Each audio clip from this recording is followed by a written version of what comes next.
So frustrating. You wanted to speak with me, Mother? I had hoped to speak with you alone, Natsai. Your message mentioned your concern about an unusual creature that was spotted in the woods near Hogsmeade. That could have been anything. You know what it was, Natsai. I am allowed to leave the castle. I am always careful, Mother. Careful. Officer Singer disagrees. She sent me an arrow telling me that you have been trying to collect evidence of some kind against dark wizards. She berated me for not keeping a closer eye on you, and she is right. I do not want you visiting Hogsmeade for the near future. But Mother! My little gazelle, you are well-intentioned, but you must not meddle in the affairs of dangerous people. If someone had meddled in Matabeleland, Father would still be with us. I must get to class. Perhaps your friend can get you to listen to reason.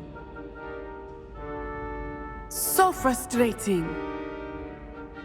She never listens to me. She called you her little gazelle. Is that a term of endearment where you're from? It is specific to me. I am the unusual creature in Hogsmeade she mentioned. Self-transfiguration is not taught at Hogwarts, so I am gently discouraged from practicing it. However, I am an animagus, and it is in my gazelle form that I have been able to wander the Highlands rather freely until now, much to my mother's chagrin. That is how I managed to spy on Rookwood and Harlow. How does it feel to transform into an animal? Well, the first time, it can be a bit unnerving. I felt a kind of searing pain and a strong double heartbeat. But it gets easier the more you do it. I no longer feel any pain, and I must say, I find a sense of comfort in the double heartbeat. And I love being able to view the world from a different perspective. Can you choose what form your animagus will take? Oh no, a person's animagus form is determined by their personality. My mother is convinced that my form is a gazelle because I adapt well to any situation. I believe it is because I can sense danger and keep my wits about me. Were you born an animagus, or did you learn to become one? Animagi are not born. The process is quite elaborate. It involves holding a mandrake leaf in one's mouth for an entire month, then placing the leaf in a crystal phial so that it is imbued with moonlight, then adding one of your own hairs. And that is just the beginning. Self-transfiguration is common among students at Wagadu, but Professor Weasley considers it much too dangerous to teach at Hogwarts. Now the nickname makes sense. What an extraordinary ability to have. It is. I love transforming, but Mother is less enthusiastic about it. She says that no creature, especially one as rare as a gazelle, should be bounding about where poaching has become so prevalent. She claims that she has foreseen tragedy befall me in my gazelle form. But she has used her sight to control me too many times. I no longer believe it.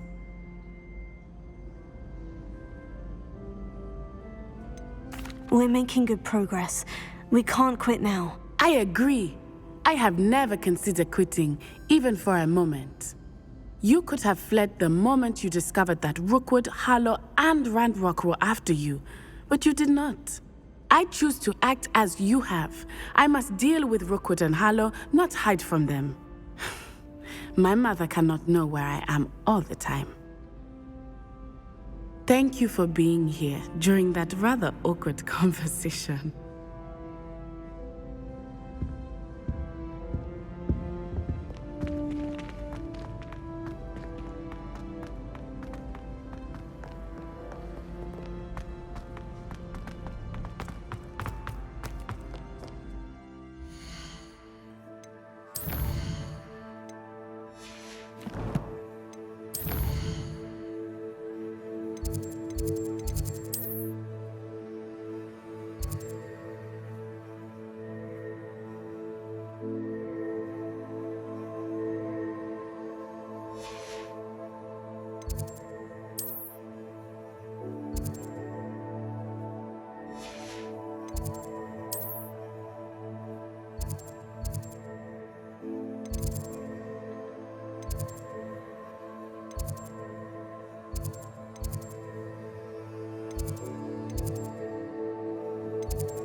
Now what am I supposed to do?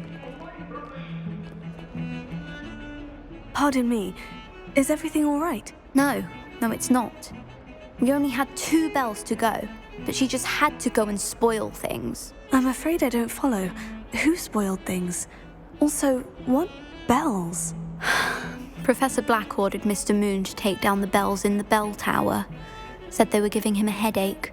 Those bells are a part of Hogwarts. I wasn't about to let that happen. So, I asked my friend Adelaide to help me put them back. We've always been a duo of sorts, Adelaide and Evangeline. Addie and Evie. Anyway, it was going swimmingly until Black started asking questions. Then she wasn't comfortable with our rule breaking. Now I'm stuck, unable to tell which bell goes where.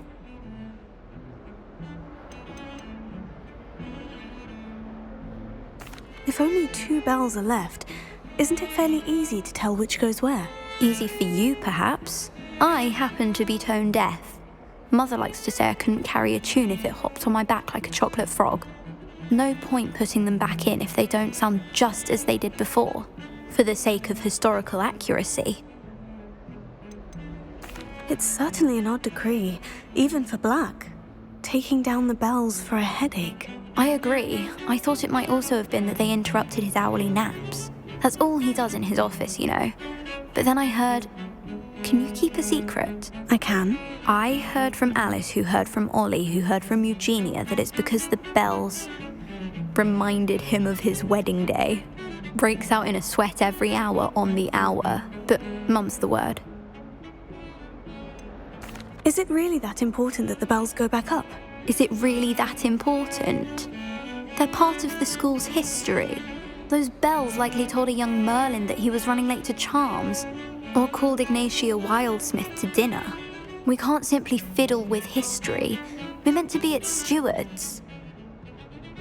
Perhaps I could help put the bells back up. Really? Oh, that would be wonderful. The bells are in the bell tower just above the music room. You're certainly of more help than Adelaide.